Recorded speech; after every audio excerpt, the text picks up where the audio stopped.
Thank you very much. So, this is the bit where I sort of really make sure you're depressed, because I'm going to look at the future of UK climate, and then I'm going to try to empower you with some ideas about what government can do, and what, of course, you as individuals can do. And then Chris is going to take over and empower Candom and you lot what you can do within your own borough. So, many of you, the more mature in the audience like myself, will remember the heat wave of 1976. It's always held up by the press. Yeah. I remember. I thought you would. So do I, bizarrely enough. The government appointed a minister for water because we ran out of water. Yes, we ran out of water. Oh, Dennis, oh my word, that's a shoot from the past. So Dennis Howe, they put in water shortages, and you therefore could not have a bath and shower.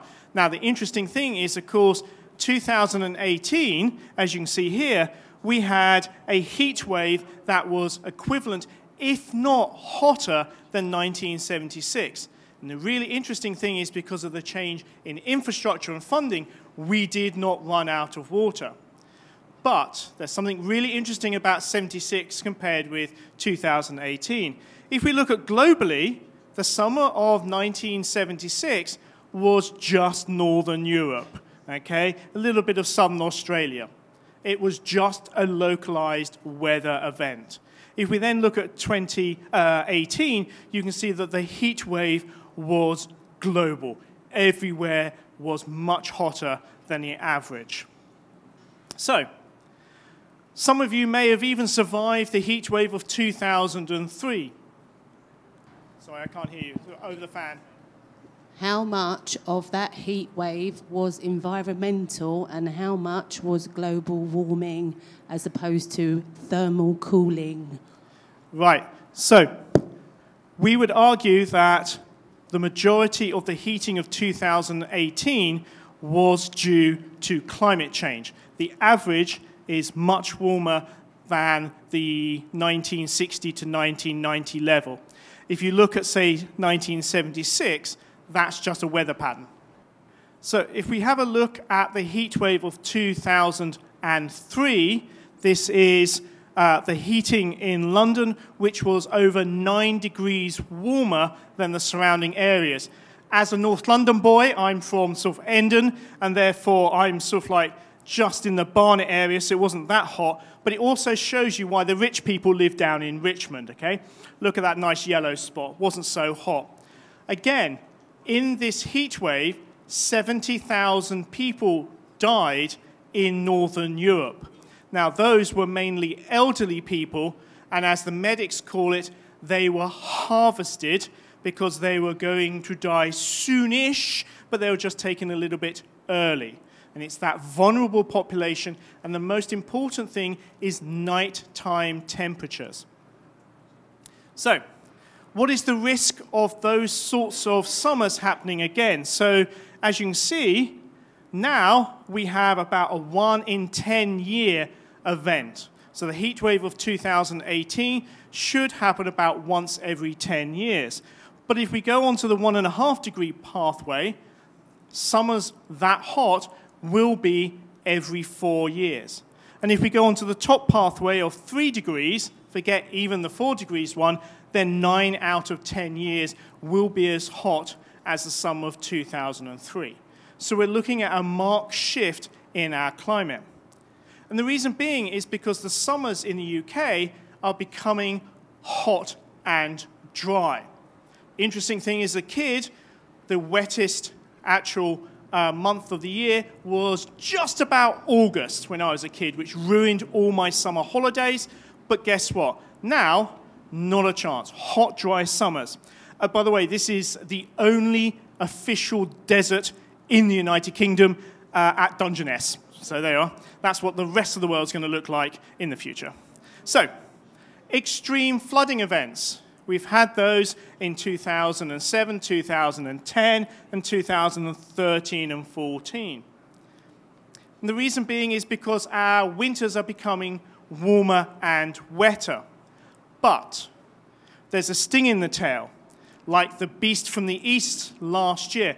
So the interesting thing is because the sea ice has retreated north of Norway, it stops those cold air coming down.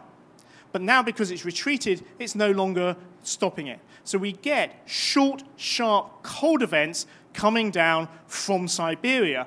Now, the beast from the east only lasted 3 or 4 days, and then all the snow melted, which caused its own problem.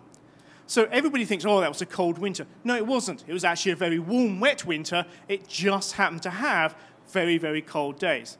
So the problem is that we're having extreme events on top of our normal climate. So we need to adapt, and of course, again, things like the Thames Barrier will need to slightly enlarge and protect. I put the Dawlish Railway line because, of course, our infrastructure are at threat. And this is the challenge, okay? So up to now, we've been increasing our fossil fuels all the way through up to this peak here. Last year, we increased fossil fuel use in the world by about 2.7%. That downslide is where we have to go. So we have to, in 2020, change that to start dropping global emissions. We then have to drop all the way down to 0, about 2050, and then depending on how quickly we've done that, we then have to go to negative emissions. So how are we going to do this? So lots of people will tell you it's all doom, destruction, it's all terrible, you're going to have to give up things. Yeah, not me, okay? This is about win-win solutions. So, is the MP still here? No, oh dear. So this is my list of wish things for the government, okay, that they can do on your behalf to save your country and planet. First thing is, support renewable energy. The current government has cut subsidies for almost every sort of renewable energy. It's not working, okay? We can cut fossil fuel subsidies. The current fossil fuel subsidies around the world total $5 trillion. That's twice the GDP of the United Kingdom. Just imagine if we remove those and put them onto renewable energy. Okay? Actually, we don't even have to do that because renewable energy is actually cheaper than fossil fuels if you remove the subsidies. We can reforest and rewild the UK. Calculations by myself suggest that if we go from 11% of forests in the United Kingdom up to 18%, which is about the same as when Robin Hood was around, that would be 25% of our CO2 emissions for the next 30 years sucked out of the atmosphere for us. And who doesn't like trees? Promote low emissions farming and diet, okay? I think the government should help us with our diet and actually make sure we're a bit more healthy. And again, tax fossil fuel use. The Chicago Agreement after the Second World War, because the Americans spent so much money developing aviation fuel, twice as much as they spent on the nuclear bomb, they decided to get everybody to agree not to tax aviation fuel. So, just imagine if you taxed aviation fuel in the United Kingdom, just internal flights.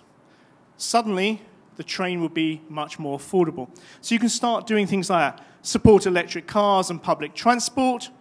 My interesting idea is the first thing I do in London is say within 12 months, all Ubers and all cabs have to be electric or hybrid. Boom, suddenly the world changes. Enforce building regulations and retrofit, support the European emissions trading scheme. And this is the one you've really, really been wanting to look at is what can you do? What can we all do? So the first one sounds really strange. Talk about it to everyone. You know those relatives that you really don't want to have that conversation with. Go and have that conversation with them, okay? Use my PowerPoints, I don't care. Go and hammer it home to them, okay? Switch to a more vegetarian or vegan diet. If you switch to a vegetarian diet, you halve your carbon emissions. If you go to a vegan, which I know is extremely hard, you cut it down to a third. you also avoid heart attacks, strokes, colon cancer, and all the medics that I work with on climate change love climate change because it makes all their people healthier. Okay? Reduce, reuse, recycle. Switch to a renewable energy provider. It's very easy. I've seen all the adverts. You can just switch, supposedly. Okay? Use your car less, or if you can, get an electric or a hybrid car. The great thing about London is we have such great public transport, cars are not necessary all the time. Really difficult one, stop flying, and if you can't, then work out how to offset the actual carbon you do. I am as guilty as anybody. For my job, I have to fly, and therefore I feel permanently guilty. Divest your pension from fossil fuel. This is a really powerful one, and before you ask me, no, UCL has not yet divested from investing in fossil fuels, and I'd probably get sacked for saying that, but there's a very strong group of students and staff trying to encourage, because they're doing such brilliant things with their estates, but they're not doing something simple. And the last one is, of course, protest. Extinction Rebellion and the school strike have done an amazing job of changing the dialogue.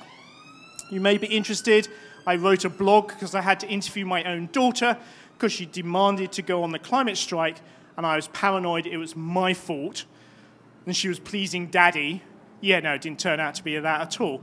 It's basically because they are now so connected with the rest of the world, they understand what's going on better than we do. And I have to say, you might enjoy the blog because there's some sarcastic comments from her about me. And the last one, of course, is vote. Okay? Your politicians in your local council, in your national, should represent you and what you want to do. My final thought is, climate change is a challenge, but we are the most adaptable species ever on this planet, and there is no reason why we can't make the planet a better place and do it in a win-win way. Electric cars gets rid of air pollution, saves us from asthma, and saves the planet. All these win-wins we can build into our policies, and I'm hoping that this will stimulate some of your discussions over the next 3 sessions to actually get the juices going for you to actually save the borough, save London, and of course, as a Londoner, oh, by the way, yeah, city, got to do it at city level. Battle against climate change will be won and lost in our cities, and of course, as a Londoner, London has to lead the way. Because, of course, it's the best city in the world, isn't it? Right, thanks.